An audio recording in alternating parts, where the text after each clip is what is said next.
మోహన్ బాబురావు కావచ్చు, భద్రాద్రి జిల్లా ఎమ్మెల్యే కావచ్చు, వలస వచ్చారు. వాస్తవంగా కాంగ్రెస్ పార్టీని గెలిపించింది లంబాడి సామాజిక వర్గం.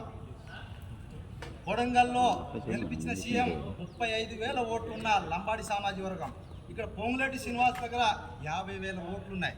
పొంగులేటి శ్రీనివాస్ దగ్గర ఎవరున్నారు? పొంగులేటి గారు. ఇవాళ లంబాడి సామాజిక వర్గాన్ని తొలగించాలని కుట్రలో భాగం చేస్తున్న తెల్లం వెంకట్రావు నీ శిష్యుడు ఇప్పుడు డబ్బులు ఇచ్చి కాంగ్రెస్ పార్టీలో అక్కడ ఉన్న మాజీ ఎమ్మెల్యేని ఓడించి బీఆర్ఎస్ తరఫున గెలిపించి మళ్ళీ కాంగ్రెస్కి తీసుకెళ్ళి వాస్తవం కాదా? నీది మోసం, నీ స్వార్థం, నీ అవసరాల కోసం పార్టీలు మారుతావు. లంబాడి జాతి ఏది నమ్ముకుంటే అదే చేస్తుంది. పాలేరు ఎలా గెలుతో చూద్దాం. పాలేరులో 50,000 ఓట్లతో లంబాడిలో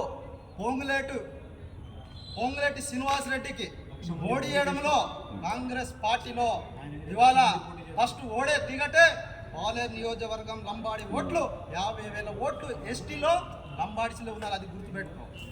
దాంతోపాటు ఉత్తమ్ కుమార్ రెడ్డి, జానారెడ్డి ఈ రెడ్డిలు గెలిచిన కాన్సులు 50, 60, 90,000 ఓట్లున్న లంబాడిసులు ఇవాళ లంబాడి బిచ్చ వేస్తేనే వాళ్ళ కాంగ్రెస్ పార్టీ గెలిచింది. ఇది తెలుసుకోవాలి. వలస వచ్చిన వాళ్ళు లంబడోళ్ళ మీద తొలగించాలి అంటే కంట్రోల్ చేయడం చేత కాదు. మా లంబడోళ్ళు ఎమ్మెల్యేలు ఉన్నారు, మినిస్టర్లు ఉన్నారు, వాళ్ళకి చూపెడతారు. మా వాళ్ళ మీద నోరు నొక్కిస్తావు, వాళ్ళకేమో అవకాశం ఇస్తావా? నీ స్వార్థం ఏందో కనబడుతుంది రెడ్డిల రాజ్యం. కాబట్టి రేపు వస్తా ఉన్నాం. నువ్వు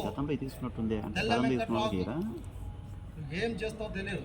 సీటు ఎక్కించుకుంటావా, నెత్తి మీద ఎక్కించుకుంటా తెలియదు. కానీ నోరు కానీ కంట్రోల్ చేయకపోతే వాపసు సుప్రీంకోర్టు వాపసు తీసుకోకపోతే భవిష్యత్తులో లంబాడి కొత్తగూడెం నుంచి హైదరాబాద్ వరకు నీతో లడాయికి సిద్ధం.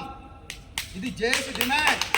లంబాడి హక్కులు పోరాడుతుందో అనేక మా సంఘాల డిమాండ్. ఆదివాసీ సంఘాలు మాట్లాడుతుందా? ఆదివాసీ 16 సంఘాలు రాష్ట్ర కోఆర్డినేటర్ వాళ్ళు ఏబిసిడి చేసుకుందాం అనేక సార్లు మేము మాట్లాడినాం. ఇవాళ సంఘాలకు పిలిచి నేను పిటిషన్ వేసినా మీరు ఎందుకు రావట్లేదని చెప్తున్నాం. మాకు ఆదివాసీ కాబట్టి రేవంత్ రెడ్డి గారు గ్రామ పంచాయతీ ఎన్నికలు ఉన్నాయి, ఎంపీటీసీ ఎన్నికలు ఉన్నాయి, జెడ్పీటీసీ ఎన్నికలు ఉన్నాయి, లంబాడీల 5,000 గ్రామ పంచాయతీలు ఉన్నాయి. తెలుసుకో ఎవరి పక్షానో తెలుసుకోవాల్సిన బాధ్యత ఉన్నది. రిపీట్ అవుతే భవిష్యత్ కార్యాచరణలో ప్రభుత్వాన్ని కూలుస్తాం, ఎన్నికల్లో ఓడిస్తాం, స్థానిక ఎన్నికల్లో బుద్ధి చెప్తాం, ప్రచారం చేస్తాం. రాష్ట్ర వ్యాప్తంగా జేఏసీ ఏర్పాటు అవుతూ ఉన్నది. ఈ నెల 6, 7వ తారీఖు నాడు కొత్తగూడెం నుంచి స్టార్ట్ అవుతుంది. భవిష్యత్ కార్యాచరణకు సీఎం గారికి మేము తెలియపరుస్తున్నాం.